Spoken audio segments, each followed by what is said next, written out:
String. I'm here to talk to you today if technology is good or bad for you. So I want everyone here to think for a second, when was the first time you owned a cell phone? At what age? You don't have to say it out loud, but just think to yourself. Nowadays, the average age when you own a cell phone is 10 years old. So nowadays, the average American that's 10 years old will have a cell phone. I personally think I was about 13 when I had one. Now, how much is technology actually involved in our lives?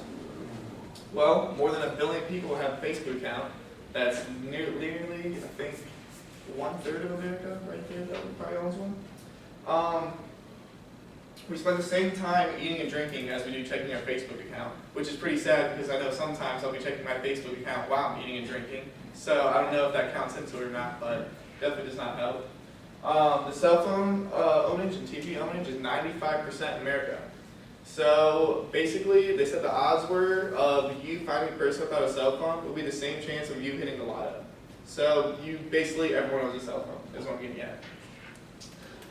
They say on average, Americans watch about 5 hours of TV a day. I personally think that number has gone down a little bit. I think Netflix is a huge thing that is brought up in people's lives, and the average Netflix subscriber watches about 1 hour each day.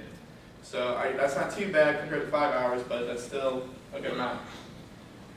So all together with Facebook and the radio in your car and using your computer and whatnot, it averages a little over the 10 hours each day that you spend on technology itself. Now, is this the foundation of bad habits? Because we have all this access to us, now we become lazy and we don't have to do anything anymore. So, let's start with television. What is wrong with television? Well, for one, television influences what you buy. And it has been like that since it ever came out with movies and everything like that. So, by the time you become 65, you've already spent 9 years watching TV. Think about that, 9 years. It takes about 8 years to become a doctor. And you spend 9 years of it watching TV. So that's great time spending it. You have seen over 2 million commercials at this point. Now, granted, Now, you have seen 2 million commercials at this point in your life. I'm pretty sure they say over half of those will be from fast food commercials alone. McDonald's, they said, has spent 2.7 times more than all the other competition. And I'm saying fast food, I'm just saying like vegetables, milk is listed, and anything healthy for you. They've added all together, and McDonald's has spent 2.7 times that amount trying to get your attention. So just think about that. Instead of you seeing an ad for vegetables, which I think there has never been an ad specifically for vegetables, maybe Green Giant himself, but for a vegetable itself, I don't think there's ever been an ad. So, smartphones and computers. Nowadays, you literally never have to leave your house. Okay, it is listed that you spend 93% of your life indoors now. It's 93% of your entire life is going to be spent indoors. 7% is going to be outside. That's a small percentage, and that's not even counting you spending time in your car. You will also notice that smartphones nowadays, that when you own it, have special features on them to where fast food orders, you can pre-order your food before you have to go there.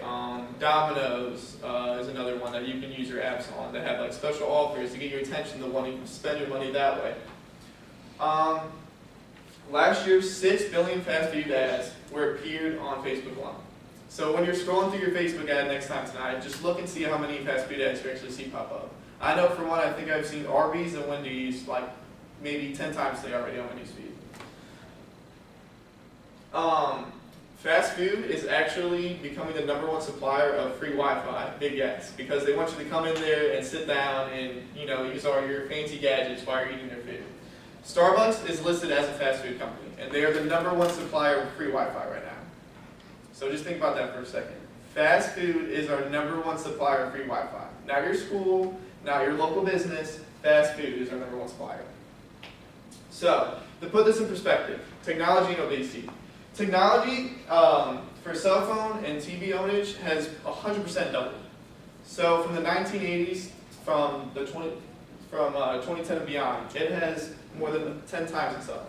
The obesity rate has followed, as the obesity rate has more than doubled over the past 40 years. Now, I don't know if there's a connection, but I'm just putting the information out to you that the more people rely, the more people get technology, the higher our obesity rate goes. So what can we do?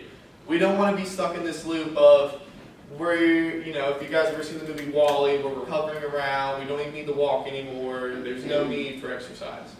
Well, this is what I have to say. Use technology for your benefit. Don't abuse it. And what I mean by that is, don't spend your whole day looking up cat videos on your internet. Spend it wisely. Use it for, you know, looking up actual good information. Fitbits are a great piece of technology that actually helps you set goals for yourself to work out. I know they said the number one reason people like to stay inside and play video games is because it helps give you a sense of accomplishment when you complete a goal inside of it. And what Fitbit does, it actually allows you to set goals for yourself that you can accomplish small and, you know, weekly, monthly, and yearly. Also, we need to start with our youth. Youth is a huge thing right now. I know they said the average preschooler at least sees 3 ads on fast food each day. That's 3 ads a preschooler sees. And most of them can't even talk yet at that point, and they're still seeing 3 ads on fast food. They say, I know there was a video in kindergarten where they tried to put up a picture of Jesus Christ and Ronald McDonald, and most of them didn't even know who Jesus Christ was, but everyone could say who Ronald McDonald was. We need to limit their access with technology, as technology is everywhere. We need, you know, if they're spending their whole day sitting inside watching TV, we need to make sure that maybe there's parental blocks so they can only watch 1 hour of TV each day, and that's like fine. Play 60 is a new thing that's coming out to endorse kids to play outside, and I know a lot of sports stars are getting into it to kind of motivate kids, like, hey, you can be just like me if you do this, so that's a great thing to encourage. So, why listen to me? I, for one, have a hereditary where I have high blood pressure. Now, it's just a family thing, so it's nothing I can deal with, but I have it, so this is something I need to watch and to make sure for my health. So I try to make sure I stay as active as I possibly can. So, quick overview. Tonight, see and find out how much you think technology is involved with your life. See, you know, how much time you spend on Facebook each day. You don't have to time it, but just notice if you're taking the majority of your time on Facebook, you can kind of cut that out. Watch out, you know, for a younger generation that's coming up, and this can be anyone from your little brothers, sisters, cousins, nephews, or students in your own class. Just make sure that, like, they're not spending all their time on technology. I know a lot of kids like to play games on their phones. Make sure they're playing maybe a game like soccer as indoors. And use it. Use technology to better yourself. Don't use it because you want to get the latest deal at your Domino's pizza. Use it to help find information that you need worthwhile. So, thank you.